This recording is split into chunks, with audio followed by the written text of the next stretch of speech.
ইমানদারের দুঃখ হয়, কষ্ট হয়, বিপদ হয়, তখন সে সবর করে, ধৈর্য ধারণ করে, আল্লাহর ফয়সালাকে মেনে নেয়। এই সবর করার বিনিময়ে আল্লাহ তাআলা জান্নাত দিবেন তাকে। আস-সাবরু সাওয়াবুহু আল জান্নাহ ইন্নামা ইউওয়াফাস সাবিরুনা আজরাহুম বিগাইরি হিসাব। আপনারা কি জানেন কিয়ামতের ময়দানে কোন ইমানদারকে, কোন মানুষকে আল্লাহ তাআলা কোন হিসাব করে বিনিময় দিবেন না, বিনা হিসাবে দিবেন, যে হিসাব নিকাশ নাই, বিনা হিসাবে ঢেলে দিবেন আল্লাহ তাআলা কাকে জানেন? একমাত্র ব্যক্তি সবরকারী। কোন ব্যক্তি? যে অসুখে সবর করেছে, বিপদ আপদে সবর করেছে, মানুষের কটুকতায় সবর করেছে, অসুখ বিসুখে সবর করেছে, মুসিবতে সবর করেছে, ধৈর্যের পাহাড় হয়েছে, ধৈর্য ধারণ করেছে, সবর করে ঢোক গিলেছে, সবর করে নিজেকে নিয়ন্ত্রণ করেছে, কোনো কষ্টে হাহুতাশ করে নাই, নাশুকুরি করে নাই, আল্লাহর কুফরি করে নাই, গালিগালাজ করে নাই, মুখ খারাপ করে নাই, ভাঙচুর করে নাই, নিজেকে নিয়ন্ত্রণ করতে পারছে, ধৈর্য ধারণ করতে পারছে, ধৈর্যের ঢোক গিলতে পারছে যে ব্যক্তি, এই ব্যক্তি সম্পর্কে আল্লাহ বলেছেন ইন্নামা ইউওয়াফাস সাবিরুনা আজরাহুম বিগাইরি হিসাব। সবরকারীদের বিনিময় আল্লাহ রাব্বুল আলামিন কিয়ামতের ময়দানে কোনো হিসাব নিকেশ করা ছাড়া, তুমি নামাজ কয় ওয়াক্ত পড়ছো, রোজার কতগুলোর সওয়াব পাবা, সুবহানাল্লাহ কতবার পড়ছো, আলহামদুলিল্লাহ কতবার পড়ছো, কয়বার কোরআন খতম দিছো, কয়বার কি ভালো কাজ করছো, এই সমস্ত হিসাব নিকেশ নাই বান্দা। তুমি সারা জীবন সবর করেছো, সব ক্ষেত্রে সবর করেছো, আজকে তোমার দেওয়ার ক্ষেত্রে কোনো হিসাব নিকেশ নাই, বিনা হিসাবে আল্লাহ তাআলা ঢাইলা দিবেন। সবর করবো তো ইনশাআল্লাহ। বাংলা একটা প্রবাদ আছে, সবুরে মেওয়া ফলে। সবুরে মেওয়া ফলে। মেওয়া মানে বুঝেন? মেওয়া মানে ফল। সবর যখন মানুষ করে একটা সময় আল্লাহ তাআলা ফল দেন। ভাইরা আমার, পৃথিবীতে একটি মানুষ, ভালো করে শুনে রাখেন, পৃথিবীতে একটি মানুষ দেখাতে পারবেন না যে সবর করে সে ক্ষতিগ্রস্ত হয়েছে। আপনি বলবেন দুনিয়াতে সে বহুত সবর করছে, যতই সবর করছে মানুষ তার উপর আরো চাপায়া পড়ছে। আমি বলবো যদি সে আল্লাহর জন্য সবর করে থাকে তো হাতির মতো মরলেও লাগ, বাঁচলেও লাগ, তার এই সবরের বিনিময়ে আল্লাহ তাআলা দিবেন না দিবেন না? দিবেন। আর বেশিরভাগ ব্যক্তি সবরের ফলাফল দুনিয়াতেই দেখে যায়। ভাইরা আমার, আর যে সবর করে না, আপনার ধরেন একটা অসুখ বিসুখ হয়েছে, আপনি এখন গালিগালাজ করলেন, হ্যাঁ, আপনার একটা বিপদ হয়েছে, আপনি আল্লাহকে, ফেরেশতাদেরকে, আশপাশে মানুষদেরকে গালিগালাজ করলেন, মুখ খারাপ করলেন, ভাঙচুর করলেন, তাতে কি আপনার বিপদটা দূর হয়ে যাবে? আমার কথা কি বুঝতেছেন? কোন একটা পেরেশানি আসলো, ভাঙচুর করলেন, অস্থির হয়ে গেলেন, জামা কাপড় ছিঁড়লেন। অনেকে আছে নিজের আত্মীয় স্বজন মারা গেলে ধৈর্য ধারণ করতে পারে না। আমি নিজে কানে শুনেছি এরকম অনেকে, নিজের নাতি মারা গেছে, ছেলেটা মারা গেছে, তো বলে আজরায়েল কি চোখ খাইছে? আর মানুষ দেখলো না, আমার নাতিটারানি দেখলো, একটা মাত্র দিছে আল্লাহ তাআলা, বংশের মধ্যে ওইটাই আল্লাহ তাআলা নিয়ে গেল। এরকম অনেকে বলে, কি বলে না? কুফরি, ঈমান চলে যাওয়ার মতো কথা। আল্লাহ রাব্বুল আলামিন দিয়াও পরীক্ষা করেন, নিয়াও পরীক্ষা করেন। দেওয়ার পরও মনটাকে ছোট করে আল্লাহর দিকে শুকরিয়া আদায় করে নিজে অবনত থাকা, এটা হলো পরীক্ষায় জেতার পথ।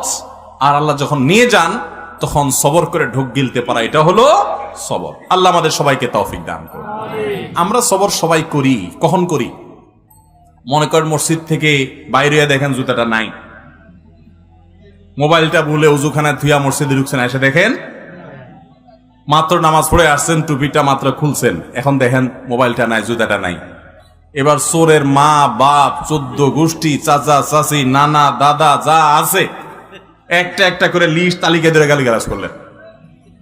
করে টোরে যখন দেখছেন হ্যাঁ গালিগালাজ করে তো লাভ নাই, চোর তো নিয়ে পালাইছে। এবার আর যখন কিছু করার নাই, গালিগালাজ করে টোরে মাথা যখন একটু ঠান্ডা হয়েছে, এবার বলতেছেন যাক আল্লাহ ভরসা, সবর করি, আর কি করব। আছে না নাই? সব গালিগালাজ দিয়া সাইরা এরপরে যখন দেখছেন হ্যাঁ গালিগালাজ তো দিলাম, লাভ তো হলো না, মোবাইল তো পাই নাই, বেটা তো নিয়ে পালাইছে। এবার আমরা শেষে বলি কি, যাক কি আর করা, আল্লাহ ভরসা। আরে চোর মোবাইল নিছে, আমার কপাল নিতে পারে নাই, থাক সবর করলাম। এটার নাম কি সবর? নবী করিম সাল্লাল্লাহু আলাইহি ওয়াসাল্লাম বলেছেন ইন্নামাস সাবরু ইনদাস সাদমাতিল উলা। প্রথম ধাক্কা যখন আসবে, হঠাৎ করে শুনলেন বাপ মারা গেছেন, মা মারা গেছেন, ছেলেটা মারা গেছেন, অ্যাক্সিডেন্ট হয়েছে, বড় বিপদ হয়েছে, ওই সময় যদি নিজেকে ধরে রাখতে পারেন, দাঁত খিচে না, আমার মুখ দিয়ে কোনো খারাপ কথা বের হবে না, আমার আল্লাহ আমার পরীক্ষা নিচ্ছেন, আমি সবর করব। যদি নিজেকে নিয়ন্ত্রণ করতে পারেন, এর নাম হলো সবর।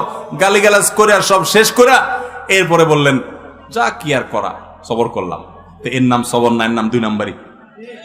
কথা কি বুঝতে পারছেন? অনেকেই আছে দেখবেন বাসায় গিয়া হয়তো কোনো একটা জিনিস উল্টাপাল্টা দেখছে, আচার বিচার ভাঙচুর করে এরপরে একাকার করে যখন দেখছে মাথাটা একটু ঠান্ডা হয়ে আসছে, এবার কয় যাক যা হয়েছে যাক, ভুলে যাও, আল্লাহ ভরসা, সবর করলাম, কি আর করা, আছে না নাই? এই 2 নাম্বারের নাম সবর। আল্লাহ তাআলা আমাদের সবাইকে সবর করার তৌফিক দান করুন। সবরের ওয়াজ করা যত সোজা, সবর করা কিন্তু এত।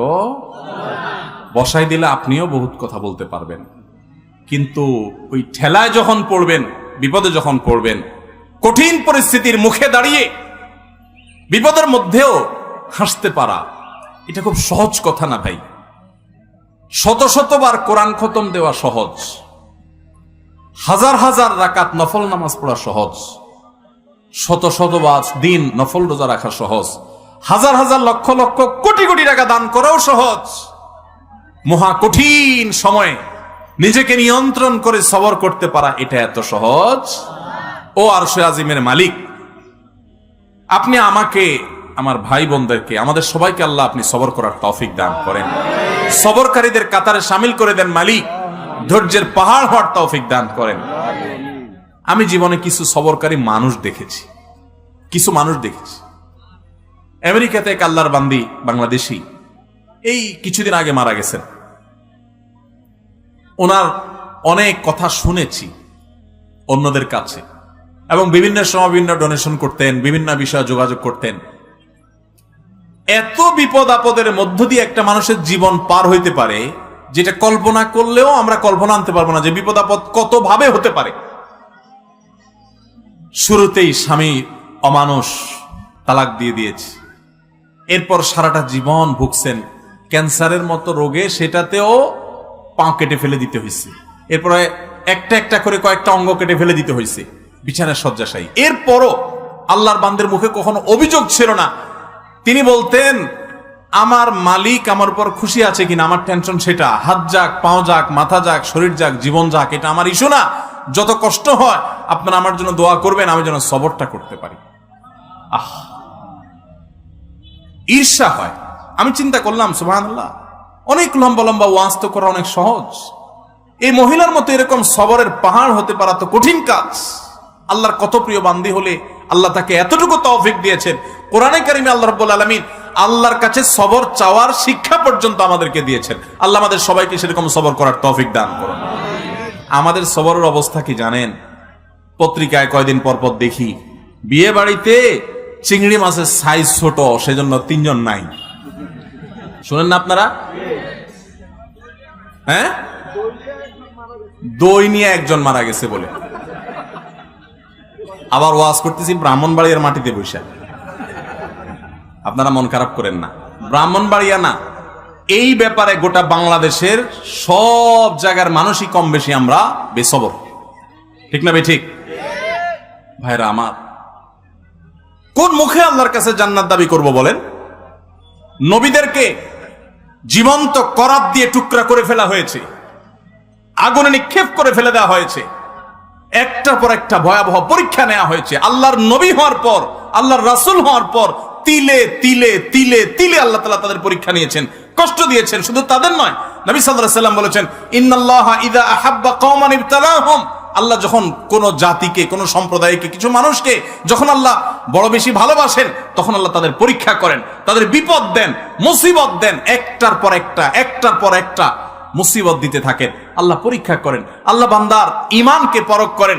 আমি কিছু মানুষকে দেখেছি, তারা বলেছে ভাই নামাজ কালাম একসময় পড়তাম না, কই দিনকাল তখন এত খারাপ ছিল না, এখন নামাজ কালাম পড়া ধরছি, হালাল হারাম বাজ বিচার করা ধরছি, সুদ ছেড়ে দিয়েছি, ঘুষ ছেড়ে দিয়েছি, 2 নম্বর পথ ছেড়ে দিয়েছি, এখন দেখি ব্যবসা বাণিজ্য সব দিন দিন নাই হয়ে যেতেছে, সব পায়ের নিচ থেকে মাটি সরে যাচ্ছে। আমি বললাম যে এটাই হলো আল্লাহর পরীক্ষা। আল্লাহর দিকে যখন আসে কেউ, আল্লাহর দিকে আগায়, সে কি আসলেই আগাচ্ছে কিনা, সে কতটা পিওর, তার ভিতর থেকে সে অগ্রসর হয়েছে কিনা, আল্লাহ তাআলা ধাক্কা দিয়ে পরীক্ষা করেন। ভাইরা আমার, চুলের থেকে নুন খসলে আমাদের হাত সামনে চলে আসে, ঠিক না বে ঠিক?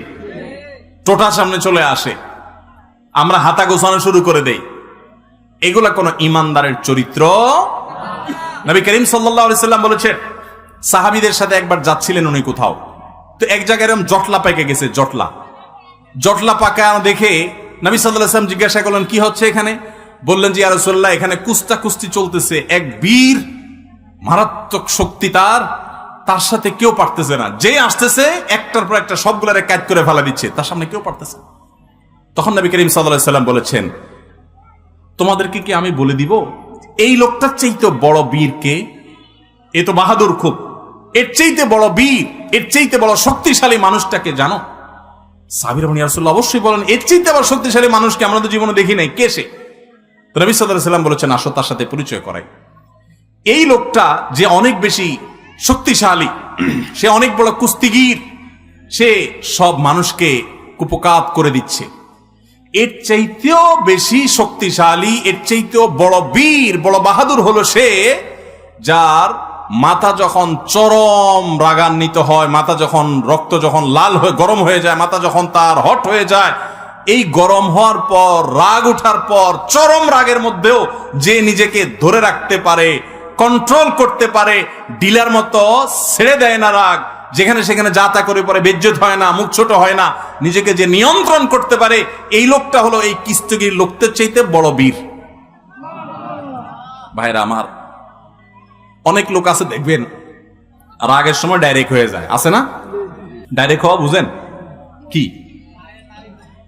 মুখ দিয়ে যা আসে তা ছেড়ে দিস, হাত দিয়ে যা আছে ভেঙে ছেড়ে দিছি। এরপর জিজ্ঞাসা করেন, ভাই এটা কোনো কাজ করলেন? মাথা যখন ঠান্ডা হয় তখন যদি জিজ্ঞাসা করে, ভাই এটা কোনো কাজ করলেন? পাপের বয়সে লোকটা গায়ে হাত দিলেন, এভাবে মুখ খারাপ করলেন, আপনি এটা শিক্ষিত মানুষ ভাই, এভাবে আপনি এই জিনিসটা ভাঙচুর করলেন, জিনিসটা কি ধরছিল ভাই? যখন জিজ্ঞেস করবেন তখন কি বলবে? আর এসব বলো না, আমার মাথা ঠিক আছিল না। তো মাথা ঠিক না থাকলে তার নাম কি? তার তো হসপিটালে থাকা উচিত। লজ্জাও হয় না যে সে আবার বলতেছে মাথা ঠিক আছিল না। মাথা ঠিক আছিল না মানে তুমি তো পাগল ছিলে, এটা বলো যে আমি মেন্টাল। ভাইরা আমার, এইরকম মেন্টাল মানুষ আমাদের সমাজে ভরা, ঠিক না বে ঠিক? সমাজে ভরা। ডাইরেক্ট হয়ে যায় যে এটা তো ডায়রিয়ার রোগীর মতো। ডায়রিয়ার রোগীর যখন ডাইরেক্ট হয়ে যায় তখন বেচারারা কন্ট্রোল নিজের প্রতি থাকে না, টয়লেট পর্যন্ত যাইতে পারে না, আগেই কাম সেরে যায়, ঠিক না বে ঠিক? তো যে ব্যক্তির রাগ আসার পর এটা ধরে রাখতে পারে না, কন্ট্রোল করতে পারে না, ছেড়ে দেয়, যেখানে সেখানে যা তা গড়ায় ফেলায়, এই ব্যক্তি হলো এই ডায়রিয়ার রোগীর মতো ডাইরেক্ট হয়ে গেছে, লুজ হয়ে গেছে। এই সমাজে টাইট মানুষ বেশি না লুজ মানুষ বেশি? এখন কি টাইট হবেন না লুজ হবেন? নিজের সঙ্গে সংগ্রাম করবেন যে না, যত কঠিন পরিস্থিতি আসুক আমার মুখ খারাপ হবে না, মুখ দিয়ে গালি বের হবে না, হাত ছুটবে না, আমি অন্যায় করব না, আমি নিজেকে কন্ট্রোল করব। আল্লাহ আমাদের সবাইকে সেই তৌফিক দান করুন। ভাইরা আমার, এরকম হটমেজাজি মানুষগুলো সুস্থ না অসুস্থ? এই অসুস্থ মানুষগুলো আবার নিজের রাগ নিয়ে অনেক সময় বড়াই করে দেখবে, বলবে কি জানেন? আরে ভাই জানেন না, উল্টা পাল্টা দেখলে আমার মাথা ঠিক থাকে না, এরকম বলে না? বলার সময় ভাবসাব এমন যে উনি বিরাট বেটাগিরি জাহির করে ফেলছে, তাই না? যে উনি অন্যায় দেখলে ওনার মাথা ঠিক থাকে না। এই একই লোক সারাদিন আকাম করতেছে ঠান্ডা মাথা, নিজের অন্যায়ের বেলা ওনার মাথায় কোনো অসুবিধা, আরেকজনটা দেখলে শুধু মাথা কি হয়ে যায়? গরম হয়ে যায়। খবর নিয়ে দেখলে, টেস্ট করলে দেখা যাবে আমাদের বেশিরভাগই এই অবস্থা। আল্লাহ আপনি আমাদের সবাইকে সুস্থ হওয়ার তৌফিক দান করুন, আমাদের সবাইকে মুসলমান হওয়ার তৌফিক দান করুন।